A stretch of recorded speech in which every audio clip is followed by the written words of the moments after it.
ইরানে চলমান বিক্ষোভে যুক্তরাষ্ট্রের প্রেসিডেন্ট ট্রাম্প সরাসরি উস্কানি দিচ্ছে। ট্রাম্পের এই নগ্ন আচরণ বিশ্বের শক্তিধর দেশগুলি নিন্দা জানাচ্ছে। দীর্ঘদিনের মিত্র রাশিয়া ইরানের পাশাপাশি দাঁড়িয়েছে। সূত্র বলছে রাশিয়া এর মধ্যেই বিভিন্ন বিধ্বংসী অস্ত্র দিয়েছে ইরানকে। এদিকে চীন বুধবার যুক্তরাষ্ট্রের হুমকির ব্যাপারে পরিষ্কার বলে দিয়েছে গোটা বিশ্বকে অস্থির করে তুলবে। এ থেকে বিরত থাকার জন্য হুঁশিয়ারি জানিয়েছে। এদিকে হুমকি ধামকি দিলেও ইরান সরাসরি এখনই যুদ্ধে জড়াচ্ছে না। মধ্যপ্রাচ্যের শক্তিধর দেশ ইরানে হামলার বিষয়টি নিয়ে ট্রাম্প এক পা এগিয়ে দুই পা পিছাচ্ছে। ইরানে চলমান বিক্ষোভে যুক্তরাষ্ট্র হস্তক্ষেপ করলে প্রতিবেশী দেশগুলোতে অবস্থিত ২২টি মার্কিন সামরিক ঘাঁটিতে পাল্টা হামলা চালানো হবে এমন সতর্কবার্তা দিয়েছে তেহরান।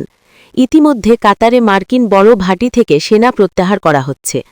ইরানে জাতিসংঘের স্থায়ী প্রতিনিধির মতে মার্কিন প্রেসিডেন্টের সাম্প্রতিক মন্তব্য ইরানে চলমান প্রতিবাদকে উস্কানি দিয়েছে এবং রাষ্ট্রীয় প্রতিষ্ঠান দখলের প্রচেষ্টায় বাইরের সমর্থন বোঝানো হয়েছে।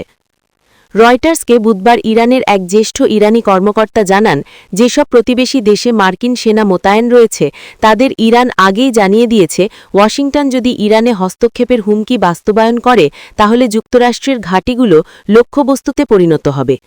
নাম প্রকাশে অনিচ্ছুক ওই জ্যেষ্ঠ ইরানি কর্মকর্তা বলেন, তেহরান অঞ্চলটির মার্কিন মিত্রদের আহ্বান জানিয়েছে ওয়াশিংটনকে ইরানে হামলা চালানো থেকে বিরত রাখতে। তিনি বলেন, সৌদি আরব এবং সংযুক্ত আরব আমিরাত থেকে শুরু করে তুরস্ক পর্যন্ত আঞ্চলিক দেশগুলোকে তেহরান জানিয়েছে যুক্তরাষ্ট্র ইরানকে লক্ষ্য করলে ওই দেশগুলোতে থাকা মার্কিন ঘাঁটিতে হামলা চালানো হবে। তিনি আরও জানান, উত্তেজনা বাড়ায় ইরানের পররাষ্ট্রমন্ত্রী আব্বাস আরাকচি ও যুক্তরাষ্ট্রের বিশেষ দূত স্টিভ উইটকফের মধ্যে সরাসরি যোগাযোগ স্থগিত হয়েছে। ইরানের রাষ্ট্রীয় গণমাধ্যম জানায়, দেশটির সর্বোচ্চ নিরাপত্তা সংস্থার প্রধান আলী লারিজানি কাতারের পররাষ্ট্রমন্ত্রীর সঙ্গে কথা বলেছেন। ইরানের পররাষ্ট্রমন্ত্রী আব্বাস আরাকচিও তার সংযুক্ত আরব আমিরাত ও তুরস্কের সমকক্ষদের সঙ্গে কথা বলেন। রাষ্ট্রীয় গণমাধ্যমের ভাষ্য অনুযায়ী আরাকচি আমিরাতের পররাষ্ট্রমন্ত্রী শেখ আবদুল্লাহ বিন জায়েদকে বলেন, পরিস্থিতি শান্ত রয়েছে এবং বিদেশি হস্তক্ষেপ থেকে সার্বভৌমত্ব ও নিরাপত্তা রক্ষায় ইরানিরা দৃঢ় প্রতিজ্ঞ। বিভিন্ন কূটনীতিক রয়টার্সকে জানিয়েছেন, অঞ্চলটির প্রধান মার্কিন বিমান ঘাঁটি থেকে কিছু কর্মীকে সরে যেতে পরামর্শ দেওয়া হয়েছে। বুধবার সন্ধ্যার মধ্যে মধ্যপ্রাচ্যের সবচেয়ে বড় কাতারের আল উদেইদ মার্কিন বিমান ঘাঁটিতে প্রায় ১০,০০০ সেনা রয়েছে। এর মধ্যে থেকে কিছু কর্মীকে সরে যেতে বলা হয়েছে। তাদের একজন বলেন, এটি আদেশমূলক সরিয়ে নেওয়া নয়, বরং একটি পজিশন পরিবর্তন। গত বছর যুক্তরাষ্ট্রের বিমান হামলার জবাবে ইরান ওই ঘাঁটিতে ক্ষেপণাস্ত্র হামলার আগে যেভাবে কাছাকাছি স্টেডিয়াম ও শপিং মলে সেনা সরানো হয়েছিল, এবার তেমন কোনো দৃশ্য দেখা যায়নি। মধ্যপ্রাচ্য জুড়ে যুক্তরাষ্ট্রের উল্লেখযোগ্য সামরিক উপস্থিতি রয়েছে। কাতারের আল উদেইদে সেন্ট্রাল কমান্ডের অগ্রবর্তী সদর দপ্তর এবং বাহরাইনে মার্কিন নৌবাহিনীর ৫ম নৌবহরের সদর দপ্তর। যুক্তরাষ্ট্রের প্রেসিডেন্ট ডোনাল্ড ট্রাম্প ইরানের বিক্ষোভকারীদের সমর্থনে হস্তক্ষেপের হুমকি দিয়ে আসছেন। গত কয়েকদিন ধরেই ট্রাম্প প্রকাশ্যে ইরানে হস্তক্ষেপের হুমকি দিয়ে আসছেন। মঙ্গলবার সিবিএস নিউজকে দেওয়া এক সাক্ষাৎকারে তিনি বলেন, ইরান যদি বিক্ষোভকারীদের ফাঁসি দেয় তাহলে খুব শক্ত প্রতিক্রিয়া দেখা যাবে। যদি তারা তাদের ঝুলায় তাহলে আপনারা কিছু দেখতে পাবেন, বলেন তিনি। একই দিনে তিনি ইরানিদের বিক্ষোভ চালিয়ে যাওয়ার আহ্বান জানান এবং বলেন, প্রতিষ্ঠানগুলো দখলে নিতে হায়তা আসছে। এক ইসরায়েলি অফিসিয়াল রয়টার্সকে জানান, মঙ্গলবার গভীর রাতে প্রধানমন্ত্রী বেঞ্জামিন নেতানিয়াহুর নিরাপত্তা মন্ত্রিসভাকে ইরানে সরকার পতনের সম্ভাবনা বা যুক্তরাষ্ট্রের হস্তক্ষেপের সম্ভাবনা সম্পর্কে ব্রিফ করা হয়েছে। গত বছর ইরান ও ইসরায়েলের মধ্যে ১২ দিনের যুদ্ধ হয়েছিল, যার শেষ পর্যায়ে যুক্তরাষ্ট্র যুক্ত হয়। যুক্তরাষ্ট্র ভিত্তিক মানবাধিকার সংস্থা HRN জানিয়েছে, তারা এখনও পর্যন্ত ২৪০৩ জন বিক্ষোভকারী এবং সরকার সংশ্লিষ্ট ১৪৭ জনের মৃত্যুর তথ্য যাচাই করেছে। এক ইরানি অফিসিয়াল মঙ্গলবার রয়টার্সকে বলেন, মোট নিহতের সংখ্যা প্রায় ২,০০০। ইরানি কর্তৃপক্ষ বিক্ষোভে উস্কানি দেওয়ার অভিযোগে যুক্তরাষ্ট্র ও ইসরায়েলের বিরুদ্ধে তুলেছে এবং অংশগ্রহণকারীদের সন্ত্রাসী বলে আখ্যা দিয়েছে। তেহরানে গ্রেপ্তারকৃত বিক্ষোভকারীদের রাখা হয়েছে এমন একটি কারাগার পরিদর্শনে গিয়ে ইরানের প্রধান বিচারপতি বলেন, যারা মানুষের শিরচ্ছেদ করেছে বা আগুনে পুড়িয়ে দিয়েছে তাদের দ্রুত বিচার ও শাস্তি নিশ্চিত করা জরুরি, যাতে এমন ঘটনা আর না ঘটে। HRN জানিয়েছে, এখনও পর্যন্ত ১৮,১৭৭ জনকে গ্রেপ্তার করা হয়েছে। রাষ্ট্রীয় টেলিভিশন জানায় বুধবার তেহরানে অস্থিরতায় নিহত ১০০ জনের বেশি বেসামরিক নাগরিক ও নিরাপত্তা সদস্যের জানাজা অনুষ্ঠিত হয়। সোমবার ইরানে সরকারপন্থী সমাবেশ অনুষ্ঠিত হয়, যা খামেনি প্রশাসনের প্রতি আনুগত্যের প্রদর্শন হিসেবে দেখা হয়েছে। সহায়তা আসছের মানে কি, এমন প্রশ্নে মঙ্গলবার সাংবাদিকদের ট্রাম্প বলেন তাদেরই সেটা বুঝে নিতে হবে। তিনি বলেন, দমন পীড়নের জবাবে সামরিক পদক্ষেপ সহ বিভিন্ন বিকল্প বিবেচনায় রয়েছে। নিহতের সংখ্যা উল্লেখযোগ্য বলে মনে হচ্ছে, তবে সে সম্পর্কে নিশ্চিতভাবে এখনও জানা যায়নি। ডিট্রয়েট থেকে ওয়াশিংটনে ফেরার পথে ট্রাম্প বলেন প্রতিবেদন পাওয়ার পর তিনি আরও জানবেন। এদিকে ইরানের পররাষ্ট্র মন্ত্রক নতুন মার্কিন নিষেধাজ্ঞার তীব্র নিন্দা জানিয়েছে এবং এটিকে অবৈধ এবং দেশটির প্রতি যুক্তরাষ্ট্রের গভীর মূলবথে বিদ্বেষ থেকে উৎসারিত বলে বর্ণনা করেছে। বুধবার একটি বিবৃতিতে মন্ত্রক বলে, এই সংস্কারগুলি অমানবিক এবং জাতিসংঘের সনদ ও আন্তর্জাতিক আইনের মৌলিক নীতির লঙ্ঘন। পররাষ্ট্র মন্ত্রকের মুখপাত্র ইসমাইল বাঘাই সতর্ক করেন, এই নিষেধাজ্ঞার প্রভাব ইরানের সীমা ছাড়িয়ে যাবে, কারণ যুক্তরাষ্ট্রের একতরফা পদক্ষেপ বিশ্ব বাণিজ্যতান্ত্রিক পদ্ধতিকে দুর্বল করে। আন্তর্জাতিক আইন সুমহত করা এবং তিনি যাকে জোরপূর্বক অর্থনৈতিক পদক্ষেপ হিসেবে আখ্যা দিয়েছেন তা প্রতিরোধ করার দায়িত্ব জাতিসংঘ ও তাদের বিভিন্ন প্রতিষ্ঠানের রয়েছে। এদিকে ডোনাল্ড ট্রাম্প বলেছেন, ইরানের সঙ্গে বাণিজ্যে যুক্ত দেশগুলো যুক্তরাষ্ট্রের সঙ্গে যে কোনো ব্যবসা করলে তাদের উপর ২৫% শুল্ক আরোপ করা হবে। ইরানের বিরুদ্ধে যুক্তরাষ্ট্রের নতুন সামরিক হামলার হুমকিকে সম্পূর্ণভাবে অগ্রহণযোগ্য বলে নিন্দা জানিয়েছে রাশিয়া। একই সঙ্গে ইরানের অভ্যন্তরীণ রাজনীতিতে ধ্বংসাত্মক বহির প্রতিক্রিয়ার অভিযোগও তুলেছে মস্কো। মঙ্গলবার একটি বিবৃতিতে রাশিয়ার পররাষ্ট্র মন্ত্রক জানায়, ইরানে চলমান পরিস্থিতিকে অজুহাত হিসেবে ব্যবহার করে যারা আবারও দেশটির বিরুদ্ধে আগ্রাসনের পরিকল্পনা করছে তাদের উচিত এর ভয়াবহ পরিণতি সম্পর্কে সচেতন হওয়া। যেসব বাইরের উস্কানিতে সৃষ্ট অস্থিরতাকে অজুহাত হিসেবে ২৫ জুন ২০২৫ ইরানের বিরুদ্ধে সংঘটিত আগ্রাসনের পুনরাবৃত্তি ঘটাতে চায়, তাদের অবশ্যই বুঝতে হবে এমন পদক্ষেপ মধ্যপ্রাচ্যের পরিস্থিতি এবং বিশ্ব আন্তর্জাতিক নিরাপত্তার জন্য ভয়াবহ পরিণতি ডেকে আনবে। ইরানের বিরুদ্ধে ওয়াশিংটনের হুমকির বিষয়ে রাশিয়ার ভাষ্য, এ ধরনের হুমকি ইরানের অভ্যন্তরীণ রাজনীতিতে সরাসরি হস্তক্ষেপের শামিল এবং তা আঞ্চলিক স্থিতিশীলতা আরও বিপন্ন করবে। জাগরণ ত্রিপুরা.com জানিয়েছে, চীন ইরানের স্থিতিশীলতা এবং সার্বভৌমত্বের প্রতি তার পূর্ণ সমর্থন পুনর্ব্যক্ত করেছে এবং আন্তর্জাতিক সম্পর্কের ক্ষেত্রে বাহিরের হস্তক্ষেপ বা শক্তি ব্যবহারের বিরুদ্ধে তার স্থান স্পষ্ট করেছে। চীনের পররাষ্ট্র মন্ত্রকের মুখপাত্র লিন জিয়ান এই বিষয়ে মন্তব্য করেছেন। মুখপাত্র লিন জিয়ান বলেন, চীন সর্বদাই সার্বভৌম রাষ্ট্রের অভ্যন্তরীণ বিষয়ে হস্তক্ষেপ এবং আন্তর্জাতিক সম্পর্কের ক্ষেত্রে শক্তি ব্যবহারের বিরুদ্ধে দৃঢ় অবস্থান গ্রহণ করেছে।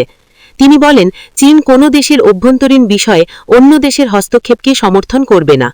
মার্কিন প্রেসিডেন্ট ডোনাল্ড ট্রাম্পের পক্ষ থেকে ইরানের সঙ্গে ব্যবসা করা দেশগুলোর উপর নতুন নিষেধাজ্ঞা আরোপের পর লিন জিয়ান বলেন, চীনের অবস্থান পরিবর্তিত হয়নি। তিনি বলেন, ট্যারিফ যুদ্ধের কোনো বিজয়ী নেই। চীন তার লাভজনক এবং আইনগত অধিকার ও স্বার্থ রক্ষায় দৃঢ় প্রতিজ্ঞ। এদিকে ইরানে জাতিসংঘে স্থায়ী মিশন, জাতিসংঘ নিরাপত্তা পরিষদ এবং মহাসচিবকে একটি আনুষ্ঠানিক আবেদন করেছে, যেখানে যুক্তরাষ্ট্রের বিরুদ্ধে অভিযোগ তোলা হয়েছে তারা ইরানের অভ্যন্তরীণ বিষয়ে হস্তক্ষেপ করছে এবং সামরিক হামলার হুমকি দিচ্ছে। ইরানের স্থায়ী প্রতিনিধির মতে, মার্কিন প্রেসিডেন্টের সাম্প্রতিক মন্তব্য ইরানে চলমান প্রতিবাদকে উস্কানি দিয়েছে এবং রাষ্ট্রীয় প্রতিষ্ঠান দখলের প্রচেষ্টায় বাইরের সমর্থন বোঝানো হয়েছে। ইরানে বিক্ষোভে অংশ নেওয়ার অভিযোগে গ্রেপ্তার তরুণ ইরফান সোলতানিকে পরিবারের কাছ থেকে বিদায় নিতে ১০ মিনিট সময় দেওয়া হয়েছে। বুধবার তার মৃত্যুদণ্ড কার্যকর করার কথা আছে বলে একটি প্রতিবেদন থেকে জানা গেছে। ২৬ বছর বয়সী ইরফান সোলতানিকে ৮ জানুয়ারি বিক্ষোভে অংশ নেওয়ার সময় গ্রেপ্তার করা হয়। ইরানি সাংবাদিক ইরান ওয়্যার জানিয়েছে, গ্রেপ্তারের পর ইরফানকে তার পরিবারের সঙ্গে দেখা করার জন্য খুব অল্প সময় দেওয়া হয়েছিল। এই সময় নিরাপত্তা কর্মকর্তারা স্বজনদের জানান এটাই তার সঙ্গে তাদের শেষ দেখা, এরপরই তাকে ফাঁসি কাষ্ঠে ঝুলানো হবে। দ্য ইউএস সান জানিয়েছে, ইরফানের বিরুদ্ধে সৃষ্টিকর্তার বিরুদ্ধে যুদ্ধ করার অভিযোগ আনা হয়েছে। ইরানি আইনে এ অপরাধের শাস্তি মৃত্যুদণ্ড। ইরানি কুর্দ মানবাধিকার সংস্থা হেঙ্গাও জানিয়েছে, কারাজ শহরে বিক্ষোভ সংক্রান্ত মামলায় গ্রেপ্তার ২৬ বছর বয়সী ইরফান সোলতানির বুধবার ফাঁসি কার্যকর হওয়ার কথা ছিল। তবে বুধবার রয়টার্সকে হেঙ্গাও জানায়, শাস্তি কার্যকর হয়েছে কিনা তারা নিশ্চিত হতে পারেনি। রয়টার্সও স্বাধীনভাবে তথ্যটি যাচাই করতে পারেনি। মানবাধিকার সংস্থাগুলির তথ্য অনুযায়ী গত ডিসেম্বরের শেষ দিকে ইরানের ৩১টি প্রদেশে বিক্ষোভ ছড়িয়ে পড়ার পর থেকে এখনও পর্যন্ত ১০,০০০-এর বেশি বিক্ষোভকারীকে গ্রেপ্তার করা হয়েছে। ইরানের বিক্ষোভকারীদের দেশপ্রেমিক অভিহিত করেছেন যুক্তরাষ্ট্রের প্রেসিডেন্ট ডোনাল্ড ট্রাম্প। তাদের বিক্ষোভ চালিয়ে যাওয়ার আহ্বান জানিয়েছেন তিনি। বিক্ষোভকারীদের উদ্দেশ্যে মার্কিন প্রেসিডেন্ট বলেছেন, সাহায্য আসছে, আল জাজিরার খবরে বলা হয়েছে। এই সময় তিনি এমন আহ্বান জানান যখন বিভিন্ন সাংবাদিক মাধ্যমে ইরানের সরকার বিরোধী বিক্ষোভ স্থিমিত হয়ে যাওয়ার খবর আসছে। গত 28 ডিসেম্বর বিক্ষোভ শুরুর পর থেকেই তেহরানকে নানা হুমকি দিয়ে আসছেন ট্রাম্প। আল জাজিরার খবরে আরও বলা হয়েছে, ইরানের দক্ষিণ পূর্বাঞ্চলীয় শহর জায়দানে ইসরায়েলের সঙ্গে যুক্ত সন্ত্রাসী গোষ্ঠীর কয়েকজন সদস্যকে আটক করার দাবি করেছে দেশটির নিরাপত্তা বাহিনী। রাষ্ট্রীয় টেলিভিশনের একটি প্রতিবেদনে এ তথ্য দেওয়া হয়েছে। প্রতিবেদনে বিস্তারিত তথ্য না দিয়ে বলা হয়েছে, গোষ্ঠীটি ইরানের পূর্ব দিমতি দিয়ে প্রবেশ করেছে। তাদের কাছে যুক্তরাষ্ট্র ও ইসরায়েলের তৈরি অস্ত্র ও বিস্ফোরক ছিল। এই অস্ত্র দিয়ে তারা বিভিন্ন হত্যাকাণ্ড ও নাশকতামূলক কর্মকাণ্ড চালানোর পরিকল্পনা করেছিল। আলাদাভাবে ইরানের সামরিক প্রধান আব্দুল রহিম মুসাবি অভিযোগ করেছেন, যুক্তরাষ্ট্র ও ইসরায়েল হামলা চালানোর জন্য ইরানের অভ্যন্তরে সশস্ত্র গোষ্ঠী আইএসের সদস্যদের পাঠাচ্ছে। মুসাবি বলেন, ইরান তার সার্বভৌমত্ব বা ভূখণ্ডে কোনো ধরনের আঘাত সহ্য করবে না। তবে যুক্তরাষ্ট্র বা ইসরায়েল এ অভিযোগের বিষয়ে তাৎক্ষণিকভাবে কোনো মন্তব্য করেনি। এর আগে ইরানের পররাষ্ট্রমন্ত্রী আব্বাস আরাগচি এক বিবৃতিতে জানান, দেশের বাইরে থেকে বিক্ষোভকারীদের নির্দেশনা দেওয়ার বেশ কিছু অডিও রেকর্ড কর্তৃপক্ষের হাতে এসেছে। বিক্ষোভকারীদের বিরুদ্ধে ইরান সরকারের পদক্ষেপ যুক্তরাষ্ট্র খুব গুরুত্বের সঙ্গে আমলে নিয়েছে বলে উল্লেখ করেন ট্রাম্প। সাংবাদিকদের তিনি বলেন, যুক্তরাষ্ট্রের সামরিক বাহিনীও এর ওপর নজর রাখছে, আর আমরা কিছু কঠোর পদক্ষেপের বিষয় মাথায় রেখেছি। আমরা এই নিয়ে একটি সিদ্ধান্তে পৌঁছব। চলমান সংকট সমাধানে তেহরান আলোচনার জন্য ওয়াশিংটনের প্রতি আহ্বান জানিয়েছে বলে উল্লেখ করেন মার্কিন প্রেসিডেন্ট। দুই দেশের মধ্যে আলোচনার পথ খোলা রাখার কথা জানিয়েছেন ইরানের পররাষ্ট্র মন্ত্রণালয়ের মুখপাত্র ইসমাইল বাগেরি। তিনি বলেন, ইরান সংলাপ চায়, তবে ইরানিরা বিদেশি হস্তক্ষেপ মেনে নেবে না। আর তেহরানে বিদেশি রাষ্ট্রদূতদের সঙ্গে আলাপের সময় ইরানের পররাষ্ট্রমন্ত্রী আরাগচি বলেন, ইরান যুদ্ধ চায় না, তবে পুরোপুরি প্রস্তুত রয়েছে। সংলাপের জন্য তেহরান প্রস্তুত। সংবাদ মাধ্যম ওয়াল স্ট্রিট জার্নালের প্রতিবেদনে বলা হয়েছে, ইরানের বিরুদ্ধে পদক্ষেপ নেওয়ার জন্য বিভিন্ন বিকল্প তৈরি রেখেছে যুক্তরাষ্ট্র।